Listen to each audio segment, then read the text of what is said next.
इसी के साथ मनीष डबकारा जी को मैं मंच पर बुलाना चाहूंगी, chairman and MD EKI energy.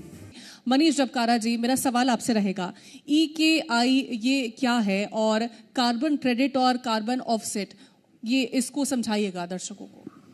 जी, तो thank you for having me here. EKI का फुल फॉर्म है एनकिंग इंटरनेशनल और हमारा कंपनी का हमारा ब्रांड नेम है EKI एंड कंपनी का फुल नेम है EKI एनर्जी सर्विसेज लिमिटेड।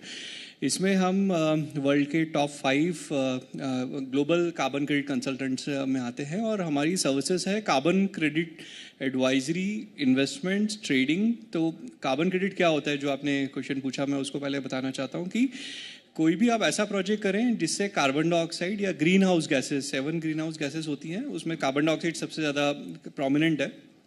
कोई भी आप ऐसा प्रोजेक्ट करें जिससे कार्बन डाइऑक्साइड या तो एटमॉस्फेयर में जाने से रुके या एटमॉस्फेयर से आप उसको एब्जॉर्ब कर पाएँ। जैसे फॉरेस्ट्री प्रोजेक्ट हुआ, उसमें हम एब्जॉर्ब कर पाते कार्बन डाइऑक्साइड, और सोलर पावर प्रोजेक्ट या हाइड्रो पावर प्रोजेक्ट जो होते हैं उसमें हम कोयले से बनने वाली इलेक्ट्रिसिटी जो है उसको हम अवॉइड करते हैं कि एटमॉस्फेयर में उतना कोयला ना जले, क्योंकि हमारी इलेक्ट्रिकल एनर्जी सोलर या विंड या हाइड्रो पावर प्लांट से बन रही है।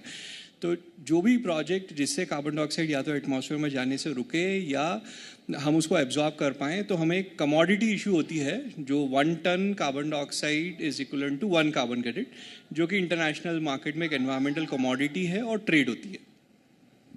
तो ये इससे कुछ एनवायरनमेंट को भी फायदा है क्या, जो आप बोल रहे हैं? जैसे क्योंकि गैस तो नेचुरली हमारे एनवायरनमेंट में उतनी मात्रा में मौजूद है, लेकिन अगर हम उस कार्बन डाइऑक्साइड को कम करेंगे। हाँ, तो आप ग्रीन हाउस गैस इफेक्ट है जो आपने बोला कि ग्रीन हाउस गैस इफेक्ट हमारी एटमॉस्फेयर के लिए, हमारे अर्थ के लिए बहुत इंपॉर्टेंट है, क्योंकि उसी से हमारा अर्थ का टेम्परेचर रात के टाइम में 24-25 डिग्री टेम्परेचर मेंटेन रहता है। यदि ये ग्रीन हाउस गैसेस ना रहे तो ये माइनस में चला जाएगा। लेकिन क्योंकि इंडस्ट्रियलाइजेशन 1970 के बाद में इतना हुआ कि ये ग्रीन हाउस गैस जो कि कार्बन डाइऑक्साइड है उसका कॉन्सेंट्रेशन एटमॉस्फेयर में बहुत हो गया, जिसके चलते ज़्यादा से ज़्यादा हीट हमारे अर्थ पे रिटेन होने लगी और उसे हम बोलते हैं ग्लोबल वार्मिंग।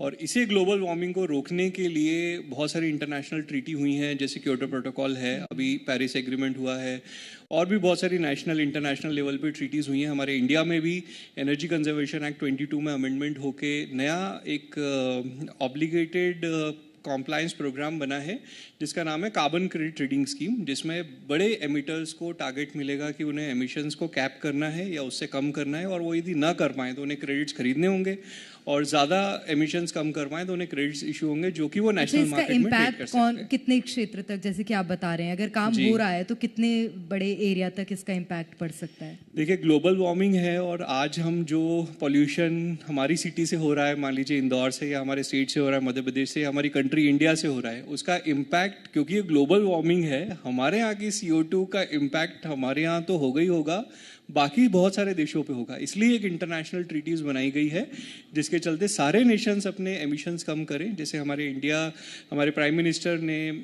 डिक्लेयर किया कि हमारा नेशन नेट जीरो एमिशन बनना चाहता है बाय ईयर 2070, जिसका मतलब है जितना हम एमिशन करेंगे उतना हम एमिशन को रिमूव भी करेंगे। तो ये बहुत लंबा टारगेट है, क्योंकि डेवलप्ड नेशंस जो है यूरोप, US, उन्होंने डेवलप्ड इसीलिए हुए क्योंकि उन्होंने बहुत एमिशन किया। तो हमारा इंडियन गवर्नमेंट का स्टैंड है कि पहले वो नेट जीरो बने बाय ईयर 2050। चाइनीज़ गवर्नमेंट ने बोला 2060 और इंडियन गवर्नमेंट ने बोला 2070, क्योंकि हम ज़रूर थर्ड लार्जेस्ट एमिटर है, लेकिन हम डेवलपिंग नेशन है, और हम यदि एमिशंस को कैप करेंगे, एमिशंस को रिड्यूस करेंगे, तो वो हमारे GDP को भी इम्पैक्ट करेगा। तो हमें डेवलप नेशन से थोड़ा ज़्यादा जल्दी कंट्रीब्यूशन कराना है, और डेवलपिंग नेशन जैसे हमारा इंडिया है उससे हम थोड़ा बाद में कंट्रीब्यूट कराना चाहते हैं ग्लोबल वार्मिंग के लिए।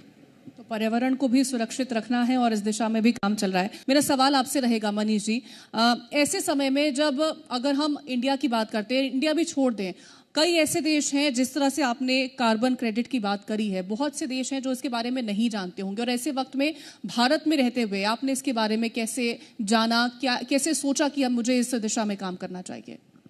जी, तो ये हमारी इंडस्ट्री इंटरनेशनल कार्बन मार्केट्स जो है ईयर 2005 में बना, और मैंने अपना एमटेक एनर्जी मैनेजमेंट में 2006-08 में कंप्लीट किया। तो मेरे जितने कॉलेज सीनियर थे 2005 के पहले, वो सारे एनर्जी ऑडिट्स में जाते थे, क्योंकि हमारी स्पेशलाइजेशन जो है वो एनर्जी मैनेजमेंट में रही। लेकिन 2005 के बाद में मेरे जितने कॉलेज सीनियर्स हैं वो सारे के सारे क्लाइमेट चेंज डोमेन में जाना स्टार्ट किए, और उसी से मेरा इंटरेस्ट बनता चला गया कि मुझे भी क्लाइमेट चेंज में काम करना है। और मैंने अपना करियर स्टार्ट किया ऑडिट्स में। तो कार्बन क्रेडिट प्रोजेक्ट की जो ऑडिट होती है, तो मैं ऑडिटर रहा। मैंने काफ़ी सारे साउथ ईस्ट एशिया के प्रोजेक्ट्स ऑडिट किए। 2008-09 में एक साल काम करके मैंने फिर देखा कि कंसल्टेंट्स, एडवाइज़र, ट्रेडर, ब्रोकर की बहुत कमी है इंडिया में। और फिर उसी में मैंने मतलब जॉब छोड़ के अपनी कंसल्टेंसी और एडवाइजरी सर्विस स्टार्ट की। तो मैं रहने वाला महू का हूँ। तो महू में घर के छोटे से भगवान का जो कमरा होता है वहाँ से स्टार्ट किया, धीरे धीरे बढ़ते चले गए। और फिर इंदौर मतलब 2009-10 में इंदौर में ऑफिस स्टार्ट किया, और धीरे धीरे आज हम वर्ल्ड के टॉप 5 कार्बन कंसल्टेंट्स में आते हैं। और हमारी कंपनी जो है लिस्टेड है BSE पे, जो कि किसी भी वर्ल्ड के स्टॉक एक्सचेंज में कार्बन क्रेडिट में, सिर्फ कार्बन क्रेडिट में काम करने वाली पहली कंपनी है। तो इस टाइप से मेरा करियर 2008 में स्टार्ट हुआ। और हमारी इंडस्ट्री में रिसेशन आया था 2012 में। तो अराउंड 95% से ज़्यादा कंपनियां बंद हो गई ग्लोबल लेवल पे। लेकिन हम पिछले 15 सालों से डटे रहे, और 2021 में जब फिर से मार्केट आया, then we were emerged as one of the largest company in the world जो कि कार्बन क्रेडिट डोमेन में काम करती है। हम काफ़ी सारी सर्विसेज प्रोवाइड करते हैं, एडवाइजरी सर्विसेज प्रोवाइड करते हैं सेलर्स के लिए, जो कि जनरली डेवलपिंग नेशंस में होते हैं। बायर्स हमारे सारे डेवलप नेशंस में होते हैं, क्योंकि अभी भी डेवलपिंग नेशंस में अवेयरनेस, जो आपने बोली कि अवेयरनेस बहुत कम है। तो डेवलपिंग नेशंस में हमारे काफ़ी सारे क्लाइंट्स हैं जो सेल करते हैं कार्बन क्रेडिट्स। डेवलप नेशंस में काफ़ी सारे क्लाइंट हैं जो कार्बन क्रेडिट को बाई करते हैं। बहुत सारे क्लाइंट्स हमारे इन्वेस्टमेंट डोमेन से आते हैं, जो CSR या मेन इक्विटी से इन्वेस्टमेंट करते हैं प्रोजेक्ट्स में, जिससे कार्बन क्रेडिट जनरेट हो, और उनका रिटर्न ऑन इन्वेस्टमेंट या पेबैक पीरियड सिर्फ कार्बन क्रेडिट को सेल करके ही करते हैं। ऐसे भी हमने काफ़ी सारे प्रोजेक्ट्स किए हैं। बिल्कुल, लेकिन मुझे लगता है अब जो जी मध्य प्रदेश छत्तीसगढ़ युवा देख रहे होंगे, उनको थोड़ी बहुत जागरूकता इस क्षेत्र में आ गई होगी। मनीष जी, मेरा सवाल आपसे है, EKI आगे और क्या करना चाहती है? और दूसरी चीज ये कि अगर आम जनता इससे जुड़ना चाहे तो क्या आम जनता भी इसमें कुछ इन्वेस्ट कर सकती है आपकी कंपनी में? जी, जैसे हम लिस्टेड हैं तो हमारे शेयर्स तो जो भी इन्वेस्टर हैं, रिटेल इन्वेस्टर्स या इंस्टीट्यूशनल इन्वेस्टर्स, उनके लिए बड़ा ओपन है कि स्टॉक एक्सचेंज पे जाएं और परचेस करें। लेकिन कार्बन क्रेडिट प्रोजेक्ट, अब दूसरी क्वेश्चन हुआ कार्बन क्रेडिट्स में इन्वेस्टमेंट करना, तो वो अभी तक इतना पॉसिबल नहीं है रिटेलर्स के लिए कि कार्बन क्रेडिट में जो एनवायरमेंटल कमोडिटी में डायरेक्टली इन्वेस्ट कर दे, वो इतना ईजी नहीं है। तीसरा ऑप्शन है कार्बन क्रेडिट प्रोजेक्ट्स, जिसके अंदर में कार्बन क्रेडिट इशू होते हैं, उसमें वो इन्वेस्ट करें और कार्बन क्रेडिट सेल होके जो रिटर्न्स हैं उन्हें मिल पाए, वो वाली एक्टिविटी हम ज़रूर कर रहे हैं। तो जैसे मैंने पहले बताया कि हम एडवाइजरी सर्विसेज दे रहे हैं, हम इन्वेस्टमेंट्स, जो इन्वेस्टर्स हैं उनके लिए ये कार्बन क्रेडिट प्रोजेक्ट्स, जैसे हमने एक इम्प्रूव्ड कुक स्टोव बनाया है जिससे कि 50% वुड कंजम्पशन कम लगती है, और हम फ्री में डिस्ट्रीब्यूट करते हैं उसे रूरल एरियाज़ में। अभी तक हमने 20 lakh cook stove, improved cook stove, जो चूल्हे हम जिन्हें बोलें, डिस्ट्रीब्यूट कर चुके हैं, और जिससे 50% वुड कम लगती है और 70% स्मोक कम हो जाती है। तो एक कुक स्टोव से अराउंड 3 से 4 कार्बन क्रेडिट बनते हैं जो कि इंटरनेशनल मार्केट में सेल होते हैं, और जो 1 से 2 साल में उसका पेबैक पीरियड आ जाता है।